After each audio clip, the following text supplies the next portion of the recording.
everyone. Thank you for joining us today. And welcome to our panel discussion on Heritage Dialogues. And it is being hosted by Trivandrum International School. It is part of our, online series called TRIMS Talks. And we are trying to hold it every week or so far.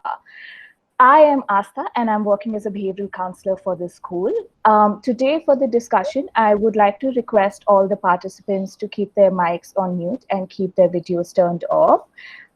If you have any questions, please write to us on the chat box. All right, before we turn to our speakers, I would like to give a little introduction. Today's session is devoted to understanding what it takes to conserve our heritage and all the archaeological evidence that preserves our human past. Today, all the speakers, the three speakers that we have, they will be communicating and they will be representing the interests of archaeological and heritage conversation. We will wrap up this discussion by trying to answer the questions submitted by the participants ahead of time or on the chat here. Just so everyone knows, we are also recording this discussion and it will be available for viewing on our social media later. So without further ado, let's meet our speakers. Today, we have Dr. Beena here, who is an archaeologist and a heritage consultant. She is the founder and coordinator of the Heritage Walk Trivandrum voluntary initiative, which was started in 2013. Previously, she was also the special officer for the Government of Kerala's UNESCO World Heritage Listing Project. We welcome you, Dr. Beena. Thank you for being with us today. Next, we have Dr. Mokshida Salunke. She is a faculty at TRIMS. She has completed her PhD in investigations of Paleolithical cultural processes from Deccan College Postgraduate and Research Institute in Pune. She has had international publication and she's also participated in excavations at important Paleolithical sites. Thank you, Dr. Mokshida, for being with us. We welcome you. Next, we have Ms. Sridevi, who is an architect and a design visionary. She has a passion for heritage conservation. She has graduated from the University of York, UK, with a master's in historic building conservation. The Heritage Wing of Masons Inc., which is her company, is headed by her and she's involved with several heritage initiatives in Bangalore City. Thank you, Ms. Sridevi, for joining us. It's a pleasure to have you here and discuss with you. All right. So that is our speakers today. We're going to start this discussion by understanding what heritage really is, what it really means. So, Dr. Beena, I'd like you to explain to us, what really is heritage and what are the different spaces that are included as part of heritage. Why is it really important that we understand this and we sort of, focus on this side or this aspect of the world? Hello, everyone. Can you hear me? Yes. Yeah. Can you hear me? Yeah. Thank you, Astha, for inviting me for this discussion. And hello to everyone who has joined this meeting. In very simple words, heritage is basically everything that we cherish, that we wish to conserve and preserve for our future generation. This can be intangible as well as tangible. When we say, why I'm saying this specifically here is because heritage, mostly in common parlance, people think that heritage is basically all structures, beautiful structures which are like, maybe if you talk about Taj Mahal or some palaces, temples, etc. But heritage is everything that inherited or that has come down to us from the past in terms of our art forms, our... Beena, I'm losing you. Can you hear me? Can you hear me? Miss Beena, may I? Can you hear me now? Yeah, you are clear for us, Miss Veena. Miss I Veena, think it's may I interrupt you? Asta's I think problem. I can, but I think we lost you somewhere in middle. Okay, so it's Oh, basically right, intangible as well as tangible, not just structures, but also when we talk about our arts and crafts, our traditions, our rituals, all right, kinds of cultural and structural aspects which has come down from the past. In that sense, even natural heritage is part of our heritage. So people often think that cultural heritage right, is only heritage, but it's also our lakes and our forests and our mountains and everything that needs to be protected, conserved, and because we value it so much is heritage. right, Hmm. right. And why do you think we have to think about our heritage? Why do you think we have to really account for it and really understand in its entirety? Often in schools, because now we are talking with a set Right, of school parents, often in schools it's a very cliched term that says, heritage, past is important for the understanding of the future. It's a very, very cliched thing that little children learn in schools.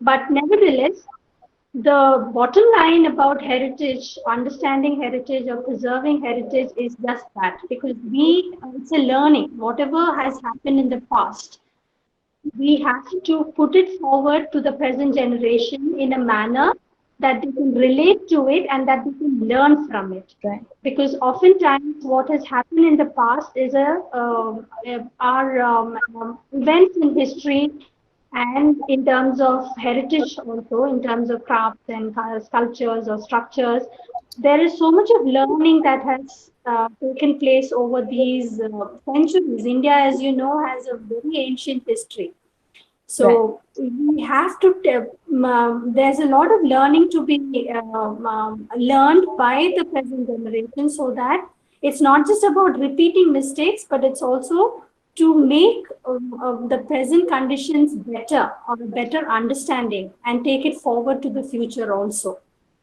So that is right, why we need to preserve, conserve, protect, and basically, in not just among students of history or archaeology, but among the common people, because history and heritage doesn't belong just to the archaeologists or the historians.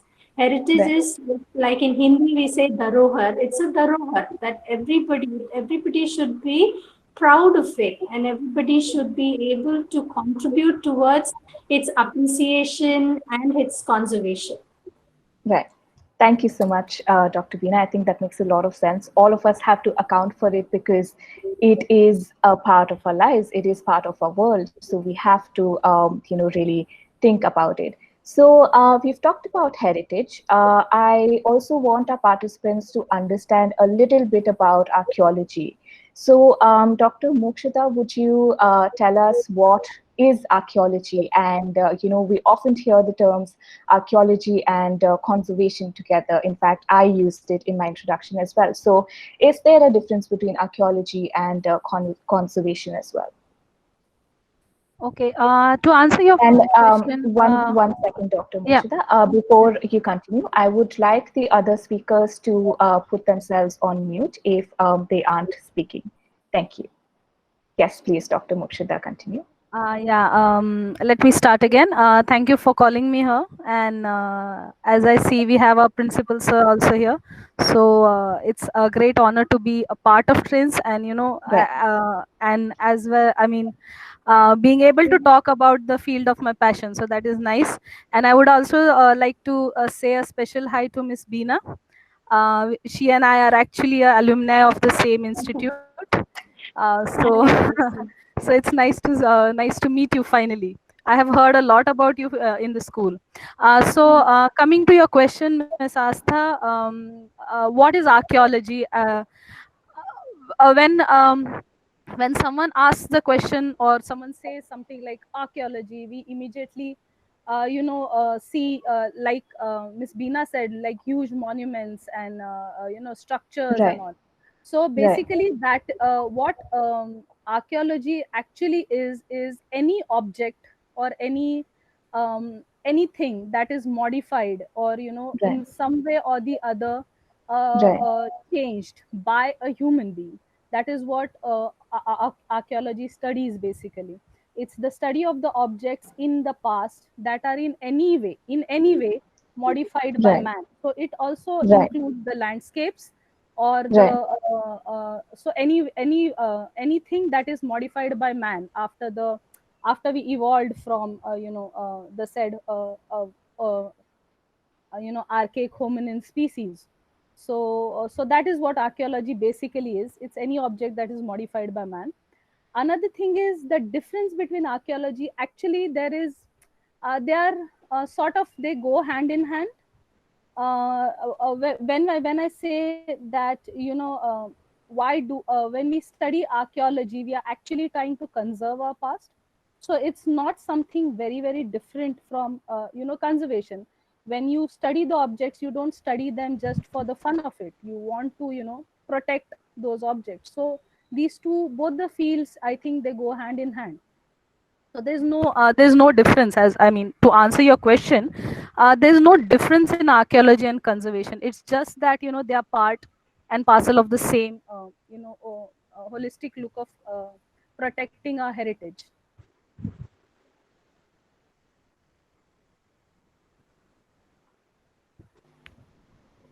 Astha, I think you are Sorry, on sorry. mute. Yeah, yes. Yeah. Just realized. Right. Thank you for that information, and I think that makes that makes the differentiation and makes the understanding of the field a lot more clearer. So tell me a little bit about how do you actually go about conserving and managing the heritage, and what is the kind of environment that you work in, especially when it comes to archaeology and conservation? Is it labs? Is it field work? Is it both? So how would you tell us about that? Yeah, I'll answer your second question first. Right. Um, um, uh, Basically archaeologists work in specializations. Okay, we have specializations. So me, as you introduced me, you told me that I have been on a lot of excavations. So that makes me a field archaeologist. Okay, so there's something called as field archaeologists who go on the excavations and who are there in the field, in the sun and in the heat, excavating the sites and all that. So those are field archaeologists. Then Right. when you get the material out of the field, you have to study it. You have to date it. Right. Dating the material is very important for us. So all Right. these things, they happen in the labs. So Right. either I specialize myself into those methods, the scientific methods, or Right. I give it to the labs which are already set up. Right.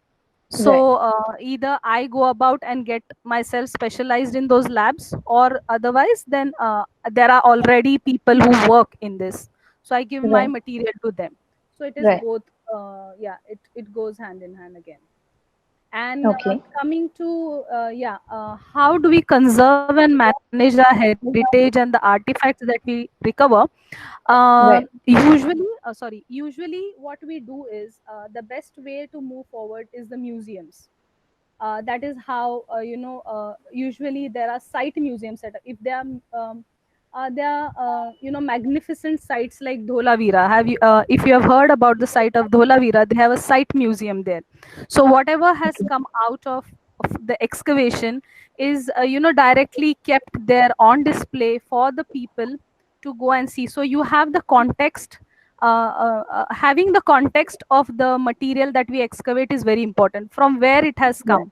So that is very important for us. So having site museums, or having big museums, like the museum in Trivandrum, or the museums in Bombay, or the major cities that we have. So that is something that we do. Again, we do have institute that work for managing and conserving these artifacts after we excavate.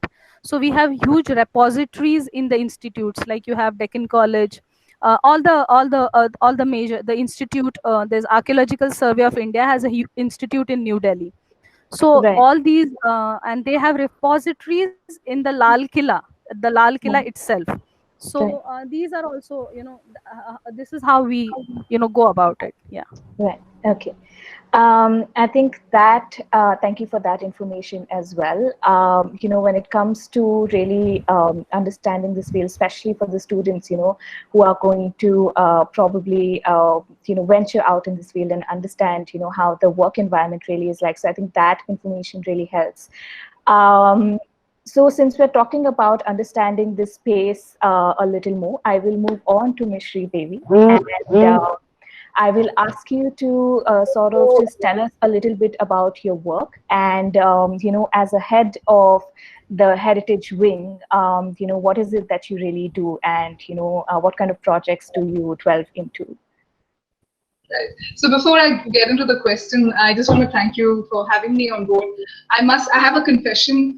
I'm in awe of my fellow panelists because being an archaeologist was my secret dream profession, which I unfortunately couldn't become. So I'm a heritage architect instead. So yeah, thank you so much, and I'm really happy to be here. Now, to answer your question, I just want to go back to when Rosie Paul, who's my partner, and I started Mason Think. So after my master's, I got back to India in 2013, and I came back with a vision that I will change the face of heritage in India. And that was my big dream. I will save every monument, every heritage building, and that's really far from reality. So came back and then knocked on several doors for opportunities to work in heritage, which back then was very, very lean. So we blew a blank there. And we were at the brink of giving up when we thought, hey, why do we wait for opportunities to fall on us? Why don't we just go make our own opportunities? Which is what led us to starting our initiative called Hands On Heritage. So Hands On Heritage started off as a really small initiative. Essentially, what it does is it educates architecture students on the importance of architectural conservation, introduces them to things like documentation, preservation, how to approach a building. So it started with a small group of 10 students, and over the past 7 years, we've kind of grown. We got the collaborations that we were hoping to get, and we've kind of diversified into having heritage walks. We diversified into having exhibitions. So again, I really resonate with what Dr. Beena was saying in terms of relating to heritage. So heritage, what annoys me about heritage a little bit is that a lot of people have this idea of, heritage conservation or anybody working with history and culture is all very intellectual, very, what Mason Think wants to do is we want to demystify this entire concept of what heritage conservation is. It's a very simple thing, like Dr. Beena has explained, something that you inherited from your past. We want to demystify this and make it available across all platforms, simplify it, make everybody want to be a part of it, and the success of a scheme, I think, lies there. So that aspect of Mason Think is all the fun and games where we get to actually play games on heritage. We do heritage hunts and walks and all of that. So that's one aspect of what we are involved with. The other aspect is the technical aspect where we are involved with repairing buildings, trying to make it more relevant for the now. There are a lot of buildings that maybe don't have toilets in them. How do we sensitively approach all of this is what we also work on. And on a slightly larger scale, we are also involved with consulting for the Bhubaneswar Smart City project. So we are involved with urban level restoration and conservation and regeneration, which I think we can get to over the course of this discussion. So that's basically summing up for the heritage wing. Right. So thank you so much. I would also, since you've mentioned that, there are different things that you do besides really, conserving buildings, and, that you just sort of understand how you can add more value to these buildings as well. Is there something else that, as part of being a heritage consultant that, besides understanding buildings and how you can make them better and more useful and more resourceful and still keep all of that history, are there other things that you're involved with, as part of the heritage wing, or, how's the scope of this as, as a profession? Right. So, yeah. So again, being an architect, the first thing that we go back to is the brick and mortar of it. We're most comfortable dealing with buildings rather than with human beings. But we do Yes. have to deal with human beings as well when you deal with heritage on a city level. So, as I Right. was mentioning, we do collaborate with a lot of local NGOs and local civil bodies to help them get the message out there on why heritage is important. So we have a lot of civic fests here that we curate and host. So that's one other aspect that we delve into. Something which is not so glamorous, maybe we can talk about that also so you get a holistic idea, is we are also part of kind of reviewing and looking at legislation and policy. So when Yeah. it comes to, again, we're going to another aspect of it, which is protection of heritage. We have, I think, Right. so there was a speaker, one Mr. Ravindra Gundura, who said this, and it really, stuck with me. Is that India has something called the curse of plenty, because we have so much heritage. We don't appreciate it. Every stone we trip over has some story to it and is important. And Right. so, to kind of protect that, we do need a strong legislation and policy, which is available to us. It's just a question of implementing that. So, we also do get involved in the legal aspects of it, as well, in terms of reviewing how policy can be best effective. Right. I think that's something that I didn't know, and that just sounds really interesting to be part of that change and change making at the root level as well, where you can actually really turn the face of heritage. So I think that's really cool personally to me. So thank you for that. Miss Beena, coming back to you and the kind of work that you do. The next question that I'd like to ask you is, to become an archaeologist, if someone wants to get into this field or to become, a heritage consultant or a conservator, what are the degrees that you need? How do you really get into this field? And what is the scope of this field, especially in India here? Yeah. Since we are again, as I said, since we are talking to school parents, honestly, I've had quite a few parents and children who come forward and say that they want to become archaeologists. So Right. I'm glad you asked this question, because even among the panelists, they have said that they always wanted to become an archaeologist. There's something very, I mean, whoever has seen Indiana Jones when they were little, or movies or stories like that, it's a very exciting prospect to be an archaeologist. So, but archaeology is best at the master's level. I would never, I personally, there's only one university in our country, if I'm not wrong, which has a very reputed BA in archaeology, which is in Baroda, and I'm from Baroda. So I have done all my education in archaeology. So I have a BA in archaeology, MA in archaeology, PhD in archaeology. But I have often felt that for students to become, who they need to figure out. See, archaeology to begin with is a very multidisciplinary subject. So you could be from any field of education. You could be from zoology, botany, history, or any such subject, because as we deal with human remains, we have remains of all kinds. We have remains of food material, we have remains of bones, we have remains of, we have remains which need chemical analysis. So, students who have done any subject in their BA, BSc level can come forward for an MA in archaeology. I think that is a better way to get into the subject, because by then they are mature enough to understand if they genuinely want to do archaeology as a subject. So at the postgraduate level, I think children are far more mature and have a better understanding of what they exactly want to do with archaeology, besides the romantic ideas that they have. Excavations are very fun camps, basically. So we've done so many excavations, all these romantic ideas, tent and campfire in the jungle, with the tribals, all that is very exciting. But when it Right. comes to taking up a degree in archaeology, Yeah. you can definitely do a BA in archaeology, but try and do it from a reputed university. Don't just go and do online classes.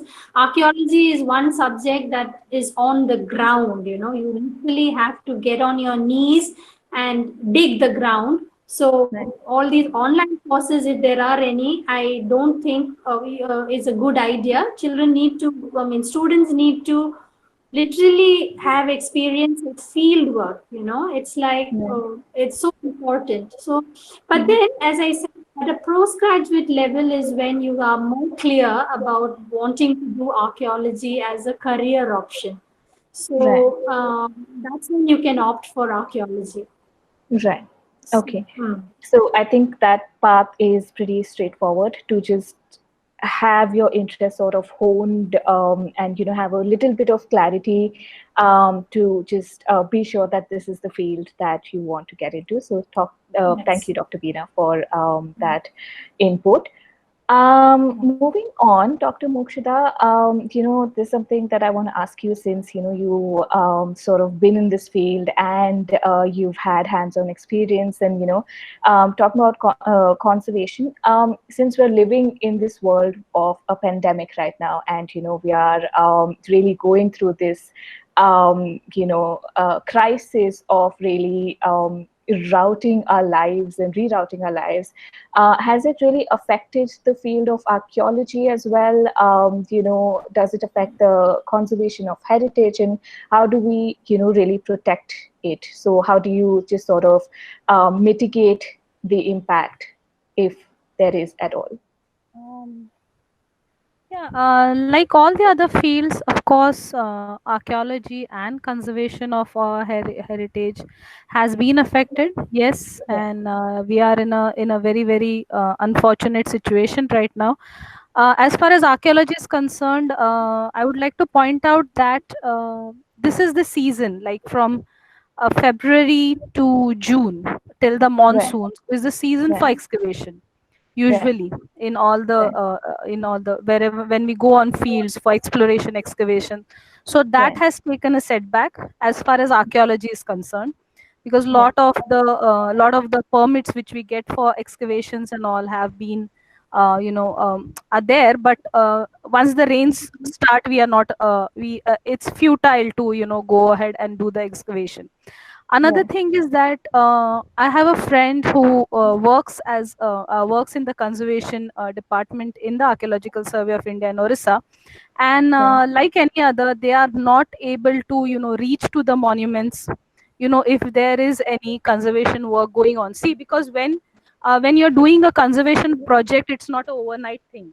It Yeah. goes Right. on for months. Okay, Right. so and it's a project, so it has a stipulated time, and if you Right. don't finish it in that time, then there are consequences, of course. So Right. like any other field, yes, we are facing a lot of problem, but yeah, Right. we are hopeful that we get through this, all of us together, and we hope to stand tall once again. Yeah. Right. Thank you so much. When there is crisis, I think people do find solutions to it. And I think this field also has done that. So let's see how that just sort of plays out in the longer run. When we talk about crisis, we can't not talk about something like climate change as well, and we can't not talk about something like sustainability as well. So, Ms. Sridevi, my next question, I'm not sure if you're there. Hopefully, we still have you She with is. us. She is. She Yes, is. Yes. right, right. The next question is for you. When we talk about something like heritage, and I've read about your work, and I think Mason Inc. also, working towards sustainability. And, as a company, you say that it shouldn't be a choice, but a norm. So how do you really go about integrating responsible practices to reach your goal of zero carbon footprint in this field?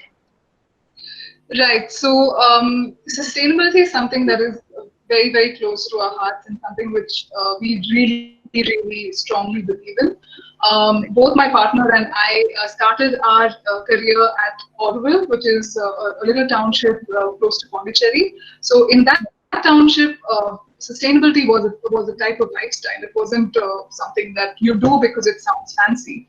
So we try to incorporate this into our practice as much as possible. Although outside a utopian township, it's a little hard to do, but we try to do it as best as we can.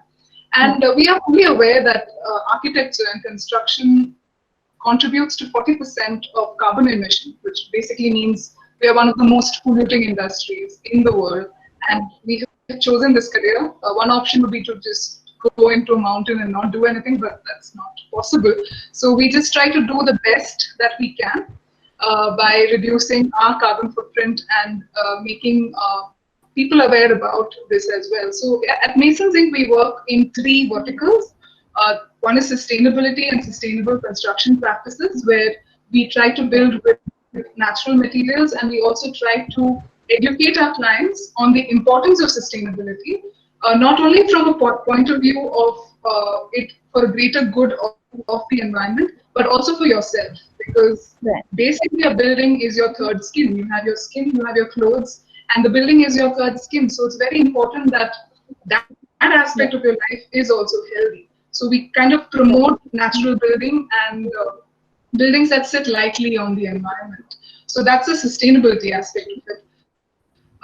For me, heritage and sustainability are by default synonymous, because I feel an architectural conservationist is basically a building doctor of sorts. So I would say that if I'm given a building that's 100, 120 years old, what I immediately do is study the pathologies, understand its condition, and give a prescription so that it can live another 120 years, which means you're using that much less resources to have the space that you need and make it more relevant. So for me, heritage automatically means sustainability. And the third aspect is awareness and outreach. So it's all part of that same thread that kind of laces everything together. It's not enough that just professionals like us are working towards this. It's also important that common people and people outside the profession as well understand the importance of going in this direction. I think bringing in COVID and the pandemic, that also kind of reinforces the fact that we need to stop. There's something going wrong in the way we're functioning, and we need to kind of recalibrate that whole thing. So we're hoping at the end of this, people wake up and realize the harmful impacts of their actions on the environment. Right. Thank you so much for that. I think that makes a lot of sense. And we, from different fields and in individual fields, have to work together and collectively to just sort of, overcome the crisis and build a life that, heritage, when we talk about, is, like Ms. Beena also said, not just about our past, but also about our future. So to just make sure that it just sort of is a seamless journey, we have to work towards that. Coming back to Dr. Beena, since we are talking about future and we are talking about, how the situation and how the scenario will be there, I've also read about something like something which is called ocean archaeology and something that's space archaeology. So this is something that's, I think, our upcoming trending, career options that are coming up. Would you like to tell us a little bit more about, what they are and, what all they include? I think marine archaeology would be a more appropriate term. Oh, right.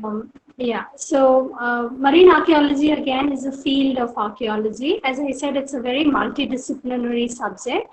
So marine archaeology basically looks into whatever material remains we have from the past, which has got merged into the water bodies, especially our seas and oceans. So in that term, like for instance, the city of Dwarka, the ancient city of Dwarka, is a very commonly cited example of marine archaeology. If you know, Dwarka on the coast of Gujarat was Krishna, Lord Krishna is supposed to be from Dwarka. So there is I mean, if you go into the archaeological debates, it's another level of discussion. But I basically, agree. basically what I'm saying is there are a lot of things which has gone into the ocean, got submerged in the ocean due to various reasons, maybe due to rise in sea level or earthquake or for whatever reasons.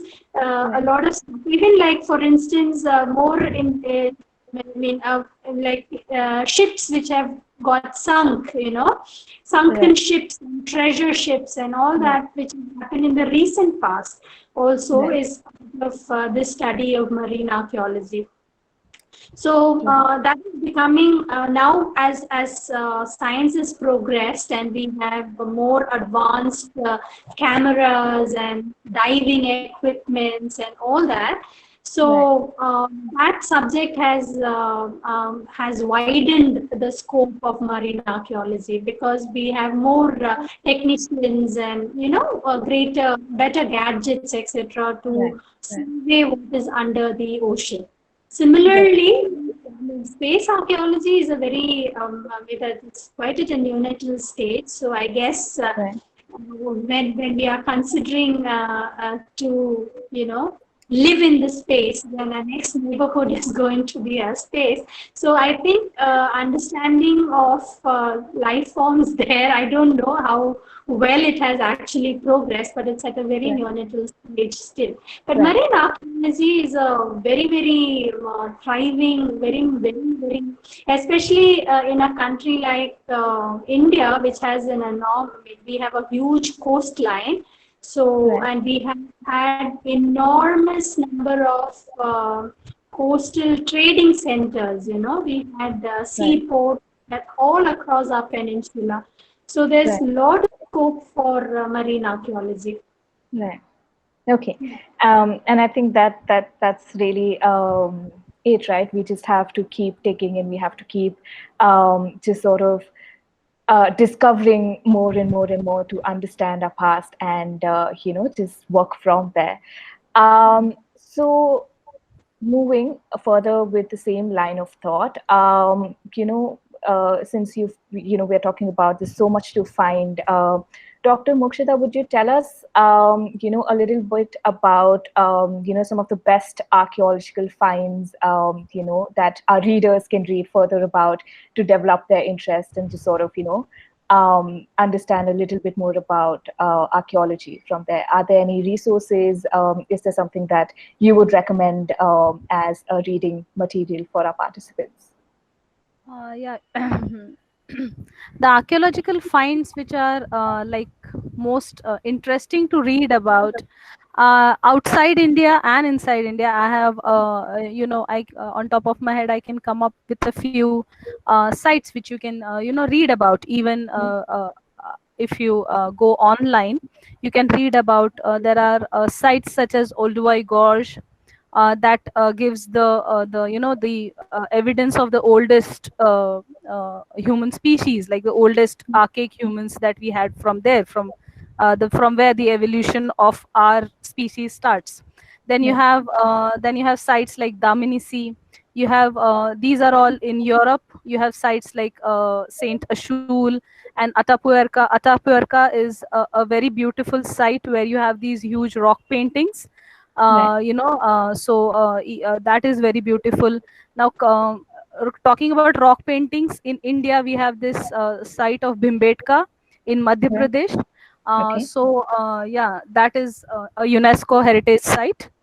Right. And then coming closer to South India, you have Atrampakam, which has given us the oldest dates for human occupation in our country. And Yeah. talking about Harappa, like everyone is fascinated by Harappan civilization. You have the site of Right. Dholavira and the recently excavated site of Rakhigadi, both in the northwestern side of India. Dholavira Right. is in Gujarat and Rakhigadi is in Haryana. And Right. then you have the Mauryan city of Patliputra, the modern Patna. So Yes. all these sites are, they are fascinating to read about, even if you just want to, chill and read about something about our heritage. Right. Coming to books, reading material, there are a few books for children, in order to get, because we're talking to parents and all, there are a few books that talk about Indian archaeology. There is a Right. book called as The Shining Stones by Professor Shanti Pappu. She talks about how the kids discover, and it's from a point of view of a child. So Right. that is a very nice book. Right. Another book is India Through Archaeology: Excavating History by Devika Karipa. Right. She That is also a very fascinating books for kids to read. Outside India, there are a lot of books. You have books like Archaeologist Digs Clue by Kate Duke and all that. So there are Right. a lot of books when you want to get Think about. kids interested and Right. want to learn more about archaeology. Yeah. Right. So thank you for that. I think what I'm going to do is I'm going to get all this information together and I'm going to, just combine that and we'll probably send it out to our participants, so they can actually just check each one of those things out. So I'll get back to you for that. And what I'm going to do right now, since we're coming to the end of this discussion, one of the questions that was asked by one of the participants is along the same lines. When we talk about really understanding something like heritage or conservation or archaeology, it they asked if our education system itself is imparting the understanding of this rich heritage. So Dr. Mokshada, since you also teach at TRIMS as a faculty, I would like you to answer that question. If you need a minute to just sort of think about it, let me know, and then we'll come back to this question again. Yeah. Imparting the knowledge of heritage Heritage, conservation and yeah, in to our our school education. system. Yes, Right. yes. See what we are trying our best. I think that our education system, all the boards throughout, we do Right. try our best to try to inculcate in the young minds the Right. importance of history, Right. why we do what we do, and the teachers are also because it's not as the impact factor, the modern impact factor of these subjects is less, if you can Right. understand what I mean. Like Right. what will happen if you conserve a building today? uh, Right. it has no the impact factor, the modern impact factor of conserving a 120-year-old building may Right. not be that much, but Right. to make children understand why are we doing this, what we are doing Right. this is Right. what is being done at I think it is being done. And Right. there are institutes, and there are like I'll give you an example. In Chennai, there is a center called as Sharma Center for Heritage Education, which Right. does these archaeology workshops and heritage workshops for schools and kids and Right. parents and teachers, to Right. make them understand why the whole thing is important. Right. So yeah, the steps are being taken. So Right. So thank you for that. And I think you've said something really important here, that we don't really understand the value of conserving a building, and the impact of it and what it'll really mean for our race as such. And I think because of that, there is a lot of gentrification. There is a lot of cultural erasure as well when we try to modernize this world. So I think my next question is to Ms. Devi. When it comes to the development and how we're moving towards gentrification in the name of development, how do we make sure that we still keep these spaces where we feel that we are a part of a community and we have our history, and we belong, and we're coming from this huge line of heritage and culture and all of that? Yeah, so it's an interesting question, and it's something that everyone in my field kind of grapple with, because there are kind of many sides to that, to the whole concept of gentrification. So for the younger Right. folk out there, gentrification basically means when you take a historic core or a historic city and you kind of do things to it that alienate the local community from that space. So it's Right. most of the time linked to tourism, so you have a lot of money coming in sometimes. The value of the land goes up, the land use also changes. You have stores like Gucci and all of those come in and just changes the entire look and feel of it, which is quite horrifying for a conservation architect. But at the same time, it is a successful model because you're bringing in money, heritage, and economics go hand in hand most of the time. But I think what's important is to draw that line and find that that particular balance between the two. And how we do that? How do we do that is to involve community as much as possible at every stage. So what I can do here to explain this is to maybe draw from my experiences with working with heritage and a city. So in the old town of Bhubaneswar, I talked about two projects. The first project that we did was sign boards, information boards outside various temples and structures in the city. Again, it's a government project, so it had to be done within a very short deadline. We couldn't involve the community that much. What then happened is that they started rejecting the installations that we put up. Certain things were not matching with their ideologies. You have the typical, the Orison lion that you have as a sculpture with the big eyes and all that. So we kind of thought it'd be interesting to borrow that. We studied the materials, the language and all of that, and we put it in our interpretation. But a simple thing like in the front of the temple, you need two lions flanking the doorway. We had just one on our signage. We had to remove that. Then, although historically the text was correct, the locals didn't like what we had written, so they did graffiti over some of them. So so we learned from these experiences. And the second pilot project that we did was called the Bhubaneswar Art Trail, where we had more time, so we involved the local communities through an NGO, and we got them on board when we decided what the trail was going to be like, who the artists are.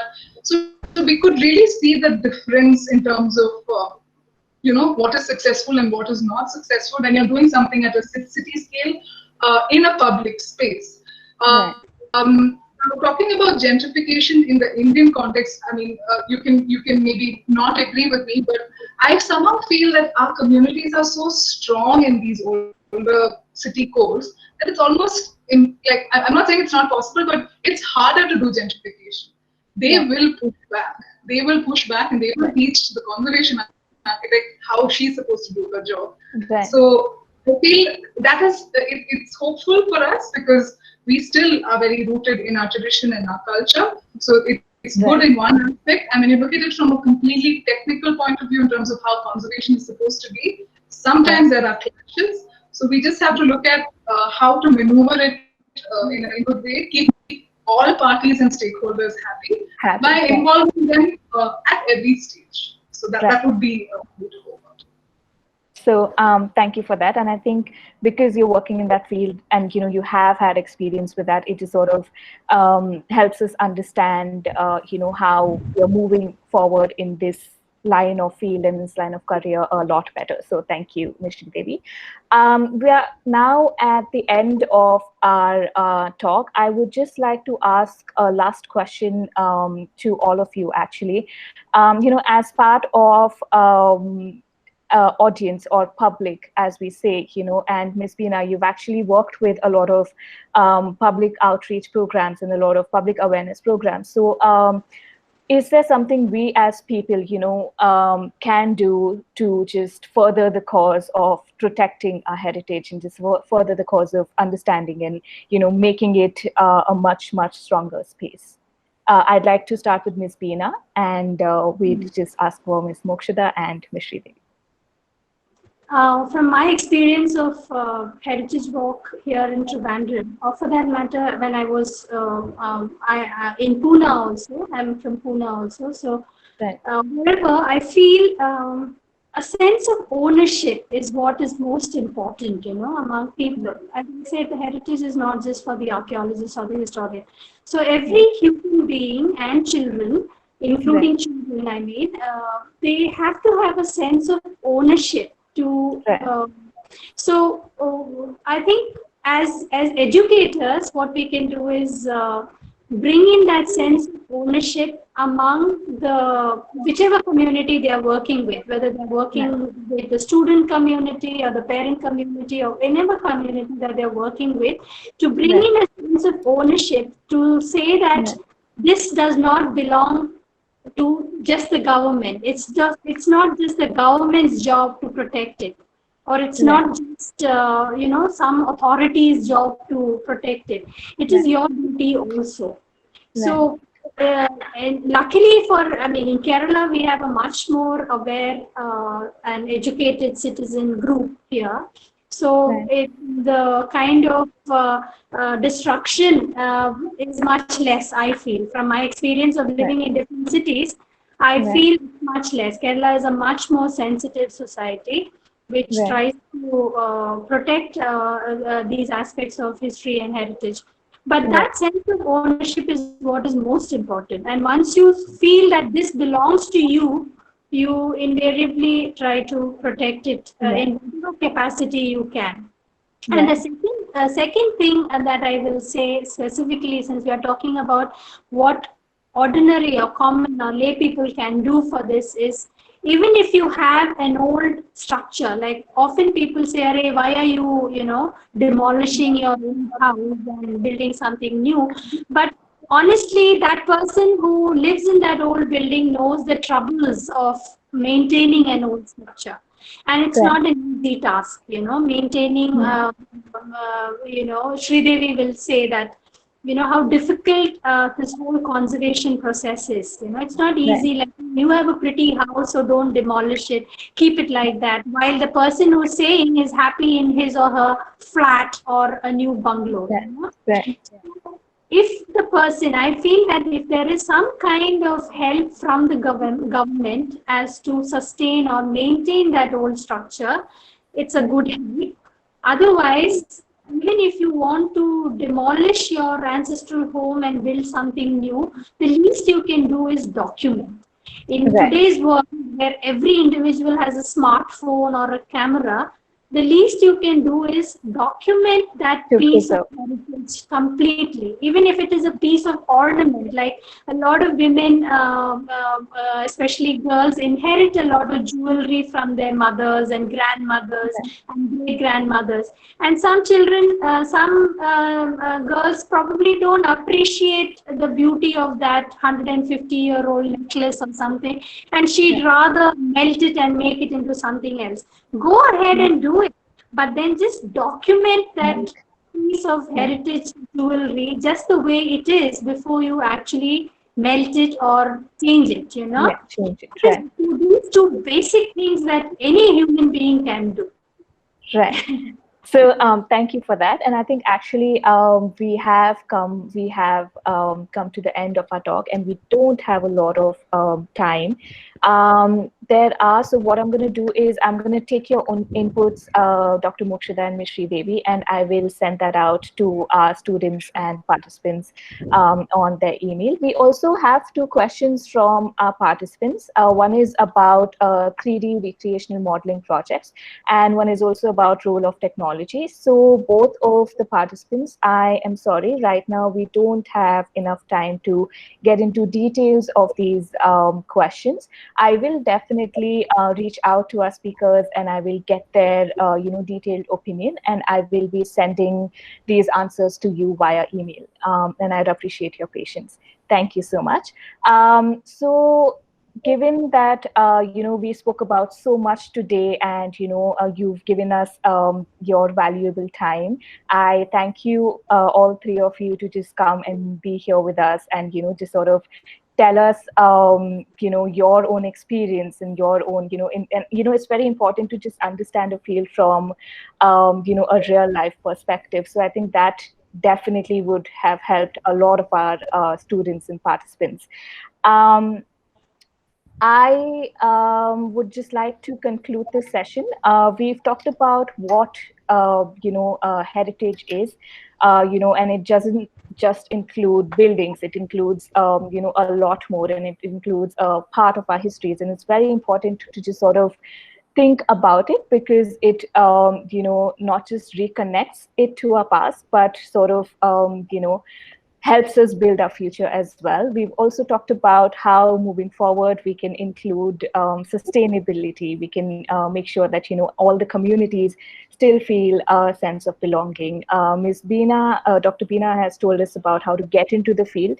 How you need to have a little or like a much more sense of clarity to just sort of get into the field, because it's a lot of commitment. And we've spoken about, Dr. Mokshida has given us wonderful resources to read about and, just sort of further our interest there. So thank you, speakers, again, for being here and giving us your valuable input. Is there anything that you would like to tell our participants, last, thing, or last thoughts or something like that? I would like to say that I think children should be taken as students, school students should be taken to visit museums and heritage structures more often, because in this world of gaming and technology and all that, children often feel like, hey, what is there to see there? Right. So I think it is good to take children to see monuments, see cultural shows. Trivandrum has a lot of live cultural shows that happen at various venues, whether it's Margi or whether it is at here, I forget the name now, near KCHR. So a lot of live performances happen. So pull a child, push them, take them there, let them sit there for 10 minutes, 20 minutes, let them see what is, appreciate, give them a chance to appreciate. Right. Thank you, Dr. Beena. I think definitely we as, part of the school community and people who drive that change would definitely keep that in mind. And we would, include and keep including all of that for our students. Dr. Mokshita, any thoughts? Yeah, I would just like to say that both heritage and archaeology are, they're fields of passion. So, go with passion. If you want to go into these fields, be that passionate person that you want to be. So that is what. Yeah. Thank you, Dr. Mokshida. Ms. Sridevi, your 2 cents about, continue Dr. Mokshida's thought of, following your passion. And one thing that is very important in this field, at least, maybe I'm not, 10 years is not enough for me to say this, but I think patience is something that you really need to have because it takes time. It takes time to make a difference, make an impact, but it's a very gratifying field, and I would wholeheartedly recommend it for anybody who's interested in history, heritage, culture. Yeah, so go for it. I can definitely hear the passion from you guys, and I can actually, it's reaching me from online as well. So but yeah, I think that's very important for any field, and especially a field which requires so much commitment and so much heart and soul to just get into it. So thank you, speakers, like I said, once again, for being here and giving us your valuable input. We would like to just, stop here. And participants, if you have any other questions, if you think of something later on, you can definitely send it to us via email, and we'll get back to you with the information. Thank you for joining us. Asta, if I could just thank everyone. Yes. Ms. Beena, Ms. Mokshida, and Sridevi, thank you so much for joining us. And, as a parent, as a teacher, and my friend, thank you so much for spending time and teaching us all the value of the old, and finding beauty in that and passing that on and documenting that and being sensitive to that. Thank you so much. I think that's something we can all take away from today, even if we aren't pursuing that as a career option. It was a wonderful session. Thank you.